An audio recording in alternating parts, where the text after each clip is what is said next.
salaamaaleykum fidèle internet Dakar Live TV ñu ngi leen di nuyu di am mbégte saa su ne fii ci baatu xol bi Dakar Live TV ñëwati ngeen seen émission face à Paco émission bi nga xam ne saa su nekk lañ fi dalal ndaanaan bu dul ndaanaanu jinne rek ñu waxtaan ci lu bëree bëri tey nag dañoo ñëw fi nga xam ne mooy ITV wala i rajo bu ci waaye wax rek baax na ñu ñëw nag dalal koo xam ne dootuñ ko waxati moom mooy kan fii ci milieu show bi Sénégal waaye rawatina ci métier bi nga xam ne moom la nekk muy Padros Mbaye nekk ab DJ boo xam ne ràññee nañ ko bu baax a baax tey moom la ñuy dalal ñu waxtaani nag face à Paco waxtaani lu bëree bëri bi dama koy bàyyi rek mu nuyu internet yi nga xam ne ñooy bàyyi xel Dakar Live TV mooy my bravo maa ngi lay ziar.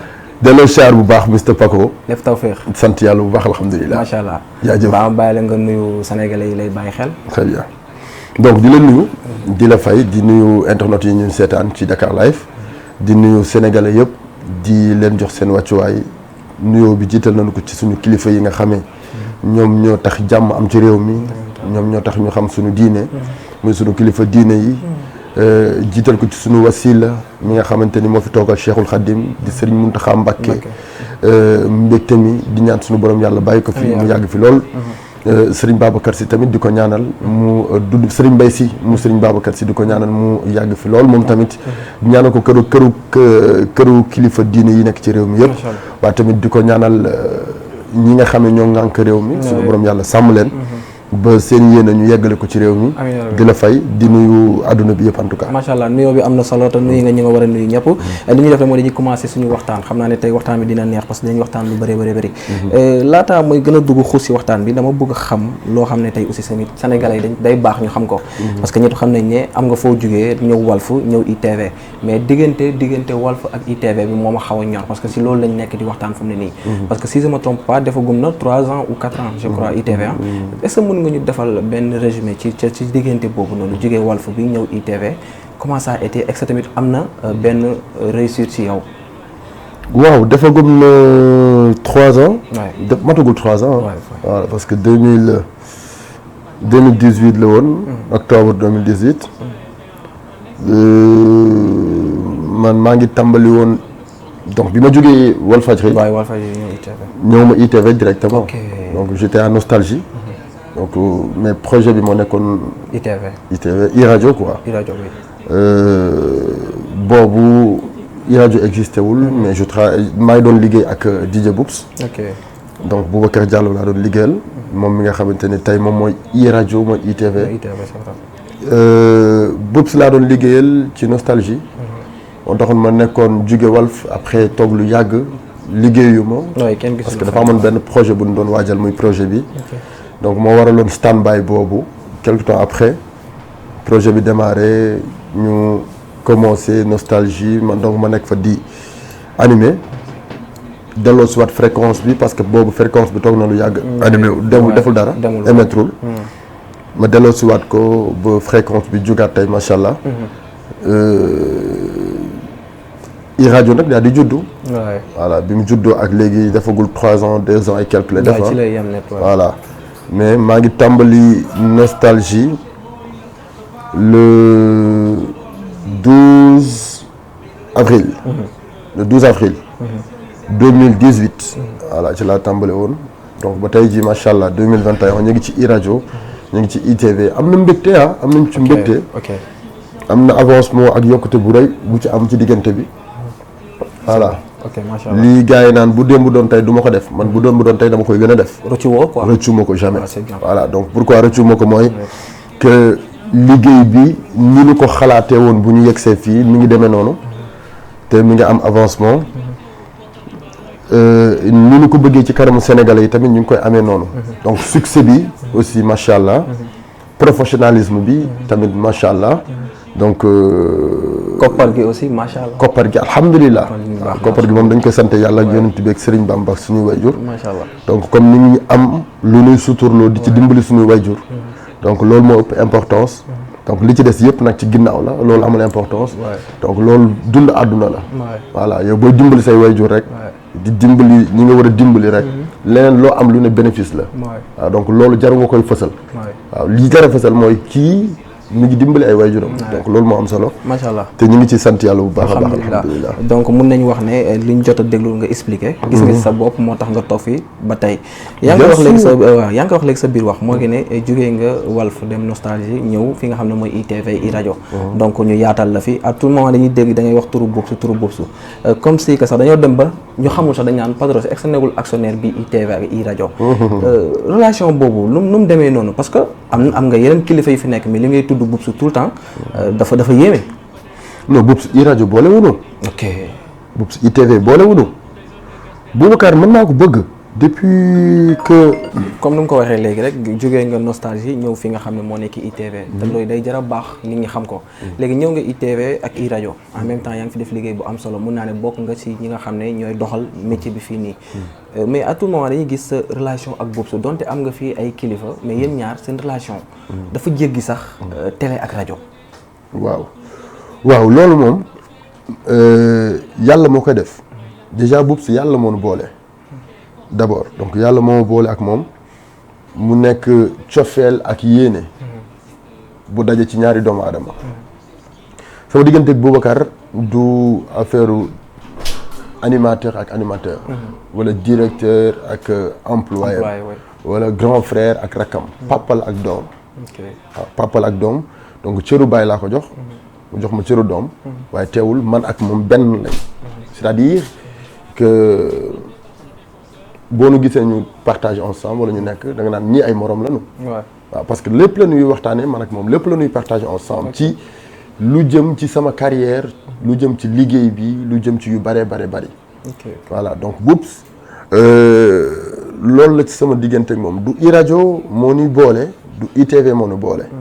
voilà Boubs mi ngi mel ni histoire Serigne Bamba ak Cheikh Rafal.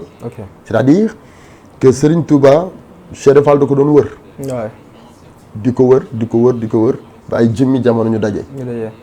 mu di ko liggéeyal fekk li muy soxlaa Serigne Bamba mooy Serigne Bamba teg ko ci yoonu yàlla. man Boubs ma di ko wër. li may soxlaa Boubacar mooy mu teg ma ci yoonu liggéey bu jaar yoon. donc Boubacar sama diggante ak moom donc ci misaal bi ma mën a joxe noonu la nag bi ma dajeeg moom. ma am occasion tey di partager ak moom. ci liggéey bi. mu may teg ci yoon. di ma xamal ni ma yoon bi fii la. di ma xamal ni ma lii nga war a jiital. lii nga war a def fii nga war a jëm. nii nga war a doxalee. concentre-toi. lii ak lii mooy sa priorité. donc loolu tey dimbali na ma ci ba tax na tey. sama liggéey bi ma xamanteeg Boubacar lu bëri li may wax nag sax xam naa ne ñii may seetaan ñoo ma ko gën a xam. lu bëri changé na ci. parce que avant animateur laa woon boo xamante ni macha allah dëgg la mën naa li may def. mais da nga brouillon woon quoi. j'étais pas organisé. ok am ko la teg ci raay bi. voilà j'étais pas organisé mais grâce ak Boubacar tax na tey sama organisation ma ràññee ko ma découvrir ko. waaw ma découvrir ni man léegi dama organisé wu. da nga war a bokk man léegi dama professionnel. man léegi dama am talent. bu bari bu nekk ci man. da nga fa war a yeewu quoi. non dafa am lu bari. lu nekk ci man. waaw man bi ma xamante boobu kat dafa am lu bari lu nekk ci man. loo xam ne dafa nekkoon ci yow te xamuloo ko te ba nga xamante ne moom. après si la loolu yëpp yeewu. Sénégalais te moo ne. Boubs musul toog. ba ni ma Padros nii la ñuy waxee. Padros lii nga war a def Padros nii ak nii ak nii voilà donc lépp lu muy def indirectement la koy def ak man. léegi après man mi bëgg. di nga xam quoi. man mi bëgg a jariñu. donc man maay xam maay découvrir maay xam. sa benn professeur la quoi. très bien donc benn professeur la boo xamee. ci liggéey bi xam-xam bi mu def ci man. tey mun naa jamono mun na dox ba ma def ko ci téeméeri nag. ndaw yu nekk ci pourquoi pas. voilà réew mi te ni mu ci ñàkkee iñaan noonu laa ci ñàkkee kiiñaan. c'est ça voilà donc Boubacar nit boobu la ci man. du directeur ak employé am du grand frère ak petit frère am du xarit ak xarit. Boubacar papa la ak doom ci man. loolu leer na voilà papa la ak doom parce que cëru baay laa koy jox. mu jox ma cëru doom waaye bu nekkee di partager ensemble da ngay yaakaar ni ñaari ñi ñoo tollu même âge quoi. xam nga yaa ngi koy wax léegi sa biir wax mooy que ne mun naa ne daf la fekk fu lëndëm indi la fu leer. donte am na lu nekkoon ci yow mais xamoo ko woon. moom mu fexe la ne la Padros gëmal lii waxu la ko direct mais indirectement comme ni nga waxee da ngay xam ne kii nii ci yoon bu baax bi la ma bëgg a teg loolu am na solo parce que kenn ku nekk am nga sa idole. mais souvent dañuy gis yenn Sénégalais yi dañ lay sànni xeer comme que face à ko dañuy bëgg lépp di leer. gars yi nee nañ Padros dafa topp Boubs juste rek pour defar image am. moo tax mu topp ko mais Padros tojul fenn. loolu gars yi dañ koy wax tout le temps. naan Padros daf ko topp parce que Boubs mun na ko won bunt bi gaa mais yenn kudd yi tàng yi comme ça moom mu fay mun di tibbee. voilà. waaw posé nga question bu neex a tontu nag. waaw question bu neex a tontu. pourquoi question bu neex a tontu donc solo ni nga ko waxee ah. parce que yow yaay posé question. Sénégalais yi ko wax nee nga. topp Boubs pour defar image am. waaw pour yow sa image quoi yow nga feeñ quoi. waaw kon dëgg la. dëgg d'accord naa. waaw parce que kenn naataawee lu moom il est le Messi. waaw d'accord déglu ma rek. d'accord naa. mais tojul fenn. Padros tojul fenn. yaakaar naa tontu si sax est-ce que du sawar. mais am na gars yi naan souvent yow yaa gën a xam sax lu mu lay wax donte xam nga kenn ku ne am nga noonu moom. waaw mais Padros toj na fenn wala tojul fenn. non man en personne xam naa ne liggéey nga parce que boo liggéeyutoon doo fi yegg si. léegi yow mi seetaan. Padros toj na fenn wala tojul fenn bind ko ci commentaire rek. léegi nag xam nga Sénégal. farfarloo. ak bëgg. moo nu sonnal. ba des fois fi ñuy wanee sunu far.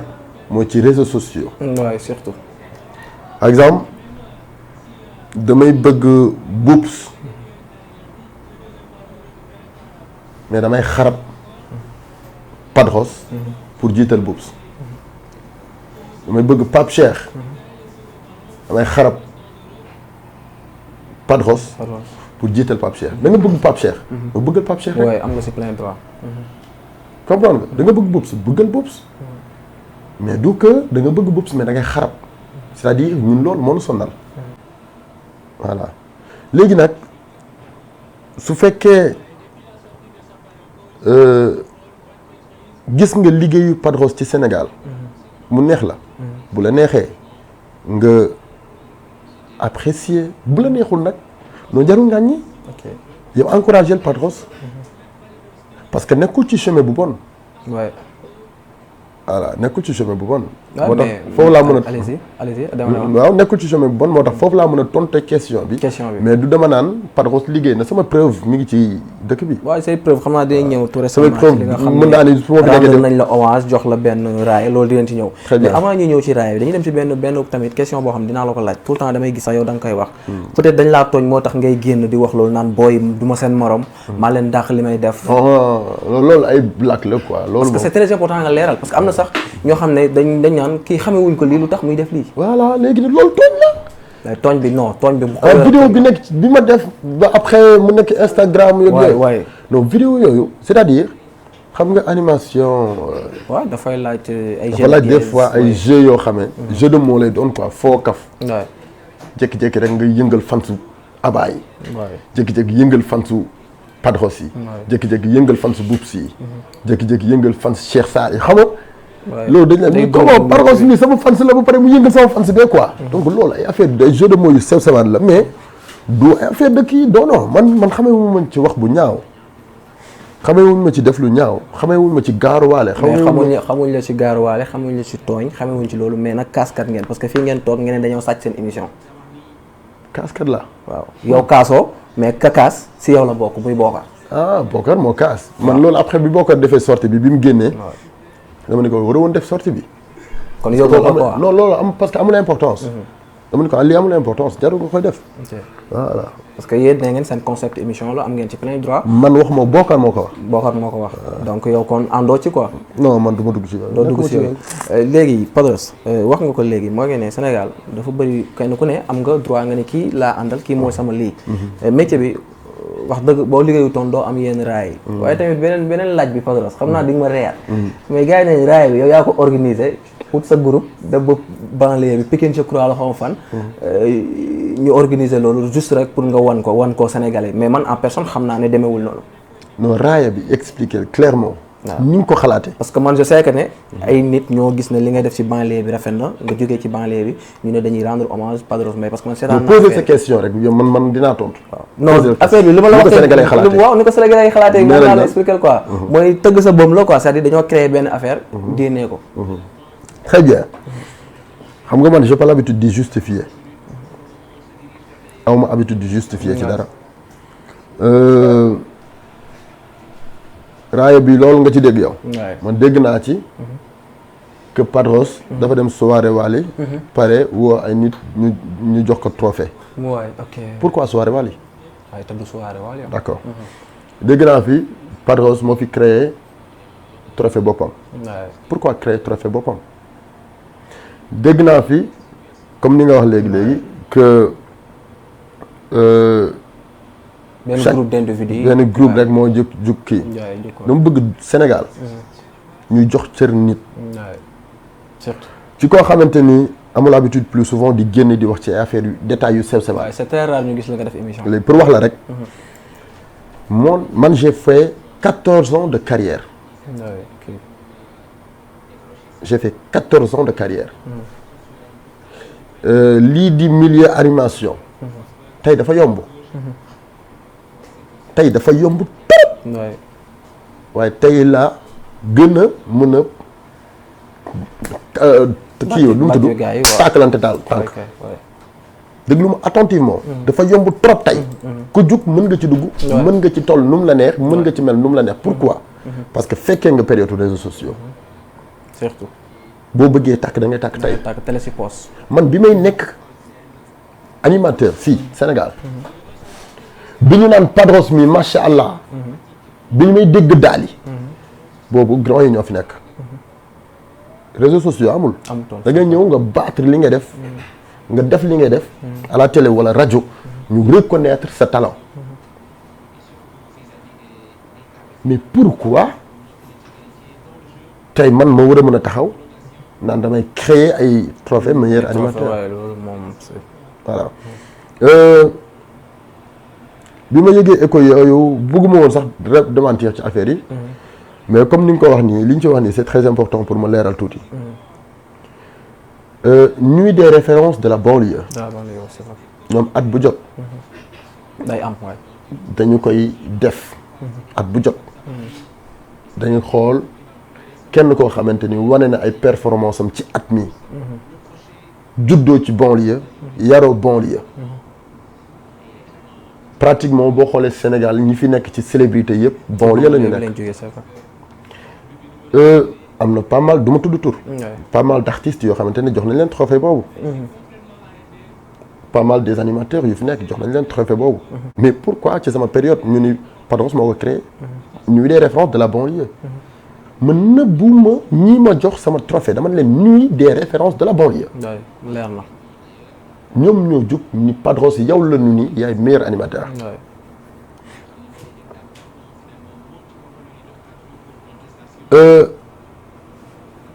bu ma yoree sama trophée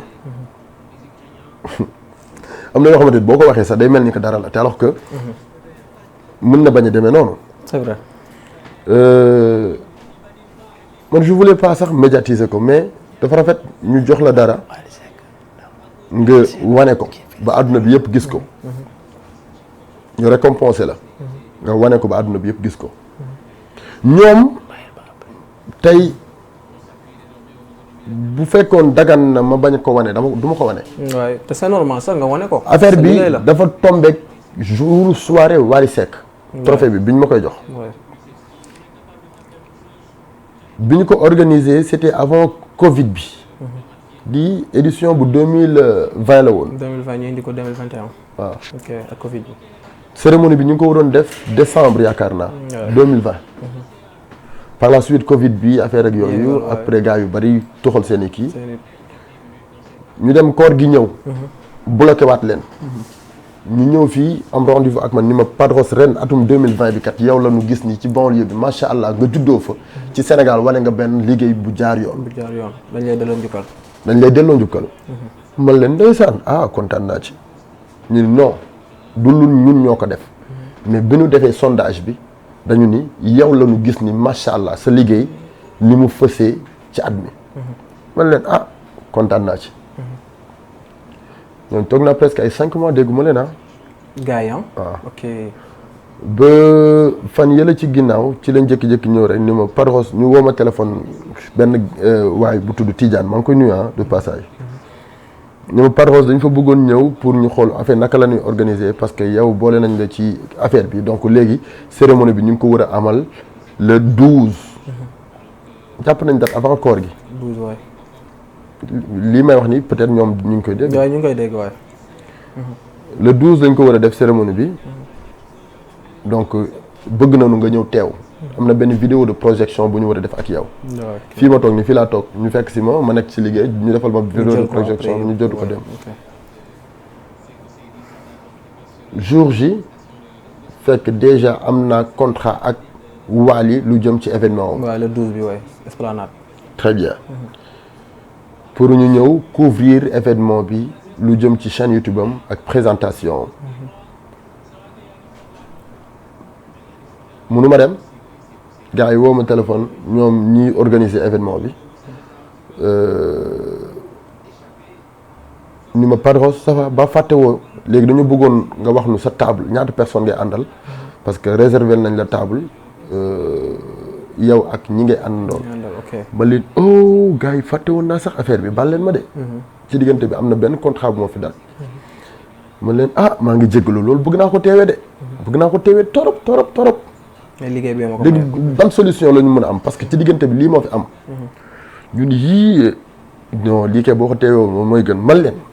benn est-ce que dinaa mën a yónnee ñu ni waaw mën nga yónnee amul benn problème. man leen nag maa ngi jéggalu encore une fois. te lii maa ngi koy waxaat ci seen kanam maa ngi leen di jéggalu tax teewuma parce que teewoon moo gën. waaye nag yaakaar naa lépp ci liggéey bi la pourquoi.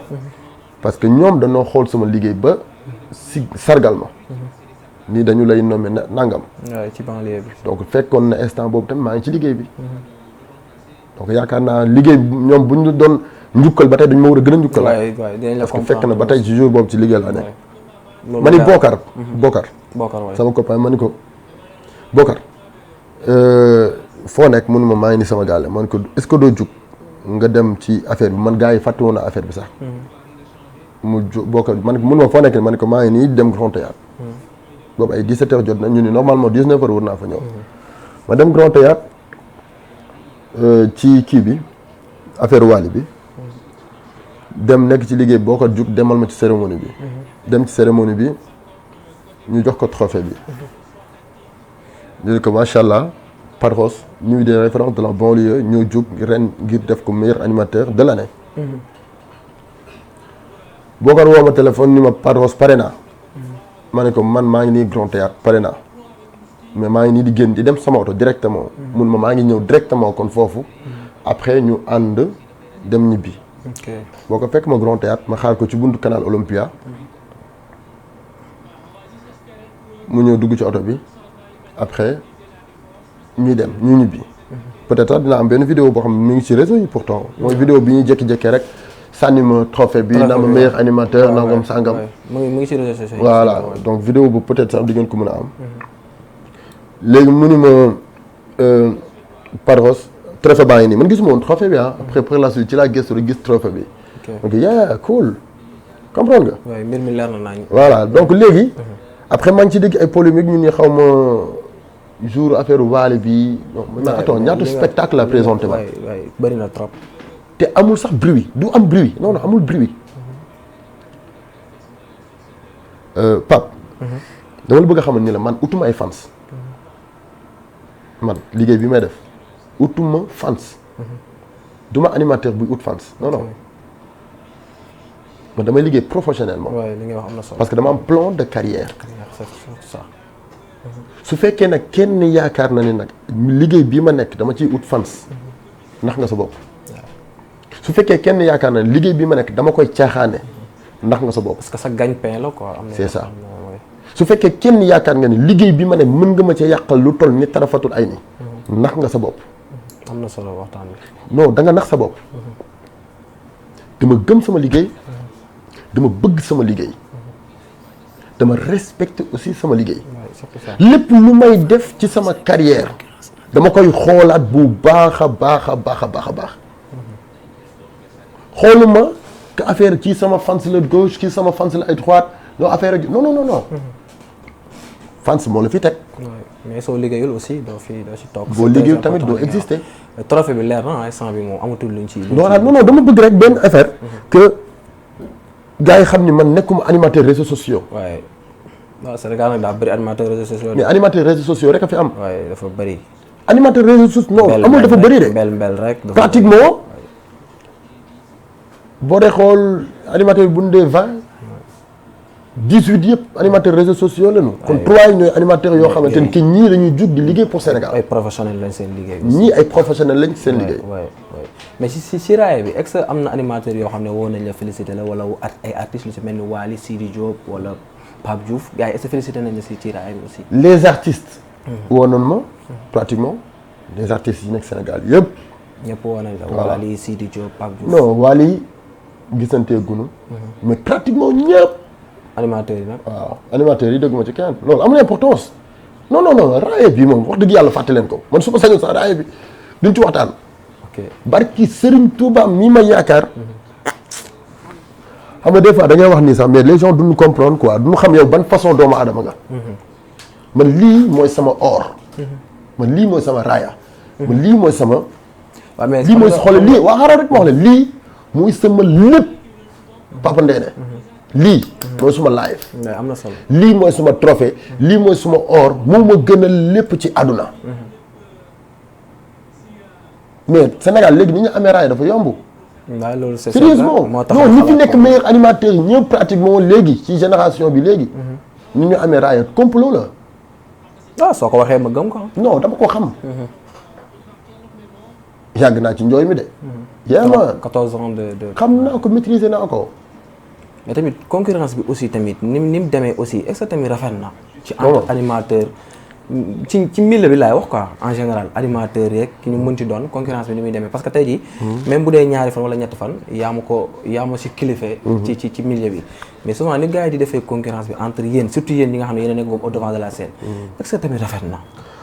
waaw concurrence moom daf ci baax. waaw trop sax. waaw dafa baax ci liggéey bu mu mënti doon bu dee jaay mbadd ci mbedd bi sax dinañ xool ku gën a doorele. am na solo. gën a safle kaani wala poobar mais yàqalaate bi comme li koy wax nii amul sens complot yeeg yooyu. yàqalaate bi moom ku mu neex na nga yàqalaate. mais boo amee fit. ñemee liggéey gëm sa bopp gëm sa liggéey. loolu da ngay ñëw jaayante ko. man duma may kenn dara. man duma may kenn lu toll nii tarafatul ay nii. boo yaakaar ni yaa ma mën sama liggéey ndax nga sa bopp. parce que instant bi soo bëggee dëgg rek kuddu bubs bi ba tey kenn jëlagu ko de. dégg li ma expliqué xanaa. duma may kenn salaamaaleykum. fikki dërëm duma la may sama liggéey. ak ku mu mën ci doon boo taxawee. defal li nga war a def. waay liggéey yow liggéey li nga war a liggéey rek. ñu ne après Padros moo war a ñëw. non bu doo feeñ. parce que ba si sa show yi. noonu ngay da ngay am engagement bi ak volonté bi sooy joué. comme si que dégg li ma la wax de waxuma la show kase de. sëriñ bi Papa Ndéné. rajo. télé sur scène whatever. doo si moromu gars yi waaw. non ñëwal nga def li nga war xam nga pourquoi lii dama ko gëm dama ko bëgg. bokkul non ma ñëwuma pour réseaux sociaux. ñëwuma pour fans. ñëwuma pour quelque temps après ma dem. gisoo jiitalu ma succès. jiitalu ma buzz. jiitalu ma yenn affaires yi. damay def xale bu ndaw laa dama fashion xam naa sama bopp. bu dee affaire de fashion dama koy def bu dee sañse dama koy def. c'est vrai bu dee liggéey bi woote lépp dama koy def. macha allah am naa expérience am naa technique mën naa def li ma bëgg a def professionnellement bu ku mu mënti doon mën naa dugg sa biir xol. kon jiite lu ma ci dara lu waay yaakaar ne loolu laa ci jiital xaalis a gën a neex. te lii dañ ko def pour xaalis. mais jiitalu ma ko jiitalu ma ci xaalis bi meen. mën naa ni pratiquement man Sénégal ñëpp a ma yoreel man yoreelu ma kenn bor ku ma yoreel bor ñëw fekk ma sama kër léegi ngeen ma jox ma sama xaalis. gaa yi la yoreel bor quoi. ñëpp ma yoreel bor xaalis. parce que jiitalu ma xaalis sama liggéey. dama lay liggéeyal sax pare fay romb la ni la mes dem sama yoon. dama lay liggéey. amour bi nga am ci job bi la quoi. voilà. foofu moom léegi leer na nañ comme émission bi léegi mu jeex dañuy gaaw ci question yi sa biir wax léegi yaa ngi wax lu am solo wax nga ba tudd oto. man moom xam nga face à face fii la lépp di leer da ngay laajte lu ma bu gis ne war naa ko laaj mu ànd ak yar rek dama koy laajte. Boubacar Diallo daf la jox oto ba gis nga def benn vidéo daf la jëndal oto. xam nga Boubacar yàgg na def ci Padros tey ci biir vidéo bi jour bi ma joxe oto taxaw naa ci wax ni leen lii moo gën a tuuti ci lim ma defal. ok ki ñëw yëkkati lii la Padros kenn doyu ma ci Sénégal. ci Sénégal Boubacar nan la mel. du xam ngeen dayo bi mu am ci réew mi. xam ngeen ni mu mel ci réew mi. xam ngeen li yàlla suñu borom def ci moom ci réew mi. c'est vrai. lii ki ko yëkkati jox la ko. ni la kenn doyu ma ci nag. loolu yow yaakaar naa oto moo gën a tuuti ci lim lay defal. wala tax nam ma dara. nam ay salaire sëriñ bi jóge fee ñëw ñaata télévision ñoo may woo Sénégal. dinañ ci ñëw sax de man am naa bu ma jot de. ñaata rajo ñoo may woo Sénégal. que Padros ñëwal contrat baa ngi nii ñëwal xaatimal nañ la ko waxal loo bëgg dem naa ba benn instant dañ ne ma waxal sa projet yi nga bëgg lépp ñu defal loo ko ma ne ko sama projet yi ma am ITV la am pour réaliser ko actuellement. donc su jeexee rek ma xam ne jeex na mais jeexagul. voilà mais bés dina ñëw mu jeex nga dem feneen parce que. xam naa jamais. ne TFM a ngi lay yóotu 2S a ngi lay yóotu bu la gaa yi yóotoo teg lu rëy ci table bi mbaa doo dem bàyyi fi bés. on ne sait jamais déggoo li ma la wax on ne sait jamais. kon mun nañ xëy benn jour gis. déggoo li ma la sama digganteeg Boubacar. ilaa yow mi diin la. ah loolu am na solo. que ça soit may liggéey fii wala ma jógee fii dem feneen ak feneen. mën naa jóge fii léegi bu subaa jàmm ngeen gis ma seen télévision bi. waaw te seen diggante du day continuer. sama digganteeg Boubacar la. parce que li ngay wax nii doguma la quoi sama première année étudiant en marketing communication dama daje woon ak moom benn milieu. 2016 la xaw ma 2017 man mun naa ne maa fa gënoon nekk xale quoi. ma jël kàddu wax ba pare mu ne ma noo tudd ma ne ko diw foo jógee ma ne ko Kaolack. après mu jël ma ci ruqu. mu ne ma gëmal sa bopp. mu ne ma utal link te bul utugum xaalis te wàññil sa image doonal professionnel. très bien. xaw ma woon sax instant bi dinaa toog di wax. mu nekk koo xam ne aussi tamit am na cër ci Sénégal. ci doomu aadama ay témoignages yi ngay wax noonu rek. am na lu ko yàlla may te aussi tamit nañ ko nangul. donc loolu c'est très important. Sénégal lu ñu xam ne Boubacar. lu fi yàlla teg la. mooy comme Wally Seck. mi yàlla teg ci jal bi. ni ko yow toogal. ci musique sénégalaise. yow la ñu fi teg nga téye flambeau bi. ni ñu tiitaroo Wally Seck partout. ci milieu bi nu nekk ci animation noonu la ñu wër di tiitaroo Boubacar partout te loolu mooy am gis nga Sénégalais yi ni ñu mel ci moom. waaye fierté la gis nga Sénégalais yi ni ñu mel ci moom. Boubacar bu événement amul Sénégal bu événement amee Sénégal bu ko Boubacar présenté wala bu ca waxul safewul. non da nga naan est-ce que safe na ni mu war a safe. parce que gis nga ni mu mel ci yow. amul frontière ak kenn amul demi-mesure ak kenn. voilà donc loolu du. loo xamante ni que yàlla suñu borom moom da koy jox n'importe qui yàllaa ko def ci moom dañu koy nangu. am na solo lu ñuy nangu nag du lu ñuy laam-laamee. nangu rek te dem sa yoon. voilà. xam naa suñu dernière question si Wally Seck boobu sax la ñuy ñëw mooy gis nañ ne li fi jot a xew le 12 te nekkoon nga fa ki nga xam ne moo nekkoon di présenter concert boobu noonu nga dafa liggéey bu am solo parce que ñëpp a ngi koy waxtaanee. li dal ndog bi dal ci diggante Ameth Thiou ak ki nga xam ne mooy Amady Badiane en tant que animateur en tant que bokk ci milieu showbiz bi nan nga ko gisee. Andene d'abord di masawu Amady Badiane ak Ameth Thiou ci natt bi nga xam ne tegu na ci seen kaw. jombul kenn nag loolu. waaye di leen masaw bu baax a baax a baax di masaw seen i njaboot di masaw seen leader Wally Seck. parce que ñooñu dafa am lu ñu représenté ci moom. di masaw groupe Ramdan di masaw Sénégal gi yëpp ci ñoom ñi nga xam ne dañu leen a bëgg. d'abord di ñaawlu li am di ko ñaawlu. waaye bu fekkee da ngay ñaawlu dara ba mu naqari sa biir xol day fekk mu doon li nekk tayef ci nit ki. li nekk tayef ci nit ki. xam li tax ma di ko ñaawli mooy que Sénégal dafa am nu nu xamee. am loo xamante ni coow la bu am depuis quelque temps de cela. donc bu yenn yi amee rek dañuy jiiñ loolu. xel mi day dem foofu. xel yëpp day dem foofu. waaye nag ku ne xam na ni Amady Badiane ak Ameth Thiou.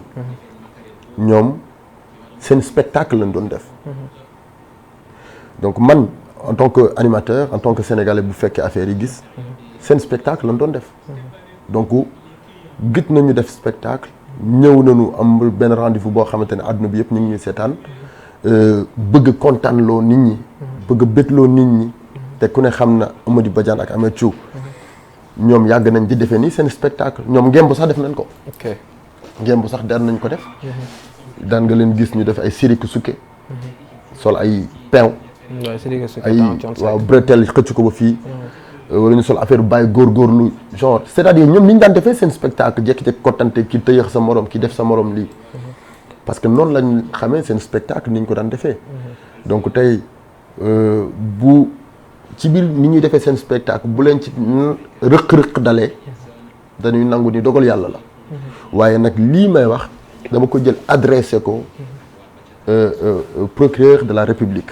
di ko wax ni ko. man sa doom Khadim Mbaye Padros maa lay ñaan waaye aussi ñoom par ma voix xam naa ne tey bu ñu ko mënoon def léegi dañ koy def di jéggalu sénégalais yi ñoom ñu jéggalu sénégalais yi quoi di jéggalu procureur de la République parce que def nañu loo xamante ni que xamee wuñu ko Sénégal donc ci gis-gis bu ñu ko gisee day ñaaw waaye intention bi du intention bu ñaaw li ko gars yi foog waaye waaw du lu ko gars yi foog ku xam Amady xam ngeen Amady Badiane waaye bu baax voilà donc c'est pas la peine ngeen nekk fi ay wax ay kii góor yi la wala lii loolu amul importance ku xam Ameth Thiou ay taalibi Serigne Touba lañ ñoom ay taalibi Serigne Bamba yu bëgg Serigne Touba te taalibi Serigne Touba yu bëri da nga koy jombale sa bopp te noonu lañ ko jombalee seen bopp xam naa Amady Badiane bu baax xam naa Ameth Thiou donc tey bu yenn yi amee gis naa ci réseaux sociaux yi ay commentaires non bu leen dugg ci yooyu loolu moom mënul ñàkk nit ñi ngi juum ñu ci bari ñi ngi juum ay ndaw lañ ñuy liggéey depuis que ñu xam leen ba tey 20 ans de cela ñu ngi ànd ñoom ñaar plus de 20 ans depuis ñu xam leen ba tey mus ñu leen dégg ci lu ñaaw ñoom ay grand lañ ay monument lañ ci danse bi tey xale yu bari bu ñu def feccee wala bu ñu bëggee fecc ñoom ñoo tax ñu bëgg fecc ñoom ñoo leen inspiré kon ñoom ci seen jëm bopp xam nañu ni waruñu def erreur mais nag nit nattu du wees nit mën nga def ba 90 ans def rëq-rëq te loolu intention bi ñu ko defee boo xoolee da nga xam ne lii c'est pas lu ñu programmé du lu ñu kii ak dara comprendre nga donc tey dañu am pour ñaan procureur de la République nañ leen dimbali bala ñu dem liggéey message bi jàll na nañ leen bàyyi ñu liggéey tey ñoom dafay gën a métti ci ñoom bu ñu leen téewee parce que toog nañu presque 2 ans joué wuñu spectacle liggéeyuñu di war a dimbali seen i wayjur war a dimbali seen i njaboot ñu yaakaar leen 2 ans Covid à cause. Covid 19 mais xam nga tey lañ doon jàkkaarloog juge bi sax tey ci maati bi. jàkkaarloo nañu juge bi daf ko renvoyé waat wala 6. incha allah la ñu xam mbir mi fan lay féetoo. d'accord léegi nag. xam nga balaa ñuy jàkkaarloo waat ak juge bi. dañuy ñaan njëkk. ñun ñooy ñaan njëkk. ñun seen i soppe ñun seen i am di jàmm ñun seen i nit yu leen bëgg ñun ñi ñu yàgg bëggal. waaw même bu dee benn fan la. ñun ñi ñu yàgg reetaan loo. parce que ñoom dañuy def danse professionnelle waaye dañuy def danse comédie ak yeneen ci seen i spectacle. donc loolu di ñaan procureur de la République. di ñaan képp koo xamante ne rek am nga baat ci dossier bi. nga baal ñaari xale yooyu. am na solo te xam ni dañu dem liggéeyi. dañoo nekk seen yoon. jumte la quoi. njuumte la te mënut a ñàkk. mais est-ce que yéen animateurs yi nga xam ne yéen a nekk ci kaw. yéen a ngi dox ay jéego pour booloo xool tamit nan ngeen utee solution ci mbir mi aussi. ci li am xaw ndog bi. non man personnellement. du ma wax li ma ci def c'est amul importance considéré wul kenn. ñoom ñaar sax intéressé wu leen. waaw c'est pas important que nga daan ci def lii. mais li ëpp importance mooy. ñaan bi ñuy ñaan. baat la ñu am. damay toog ci rajo bi ma wax. ma ne Sénégal procureur de la République na xam ne lii am na nañ ñu ko jéggal. jéggal leen ñoom ñaar. du tayeef quand même du tayeef. donc naturellement man sama biir xel maa ngi jàpp ni affaire bi essence daf ma war a gën a metti non du tayeef. nañu leen jéggal. bàyyi leen ñu dem continuer seen liggéey parce que bu ñu leen téewee lu ñu leen fa téye même bu dee benn fan sax day gën a métti. day métti seen njaboot. message bi jàll na macha allah loolu am na solo trop DJ Padros Mbaye kontaan nañ trop ci waxtaan bi tey fii ci Dakar Live TV. dañ lay bàyyi nga tàggoo sénégalais yi nga xam ne ñooy bàyyi xel baatu xol bi Dakar Live TV. jërëjëf Papa Ndéné merci waaye aussi merci Dakar Live. merci Mass di leen gërëm di rafetlu seen liggéey yéen doom yi bu baax. waaye di. dellu di ñaaxati Sénégalais yi. nañu gëm suñu bopp nañu doyloo suñu bopp day tax ñu am lu ñu bëgg am dignement te kenn du ci dugal lamañ nañu gëm suñu bopp nañu doyloo suñu bopp nañu yaakaar suñu bopp ginnaaw yàlla gënoon ci bëgg say way voilà dépendant dafa bari ci Sénégal nit du nekk dépendant peut-être nag wax bi gàtt na waaye li mu signifié bari na nit du nekk dépendant gëmal sa bopp yaakaaral sa bopp ginnaaw yàlla gënoon ci bëgg say way boo nekkee dépendant rek dañu lay watal te ku ñuy diri doo tàmm fu sa ndox la di daal amal sa bopp fier ci sa bopp li nga wax am na solo trop te kontaan nañ bu baax a baax dal ak yow tey fii ci Dakar Live TV seen émission Face à Paco mbokk yi yéen a ngi gis yéen ñi safoo baatu xol bi Dakar Live TV seen émission Face à Paco tey di jëppaadros bu E-Media bu ITV i-radio lañ fi dalaloon di leen wax ne saa su nekk rek dañ leen indil naanaan ñu waxtaanee ko ci yar ci teggin à la présentation c'était Paco l'enfant série de Kaolack Ndangaan ko ne ñi nga xam ne li muy def da ko teg ci yoon da koy def mu dem donc maa ngi remercier équipe technique Dakar Live yëpp PDG gars yëpp maa ngi leen remercier di leen jox ndox daje ba beneen yoon fii ci baatu xol bi Dakar Live TV jërë ngeen jëf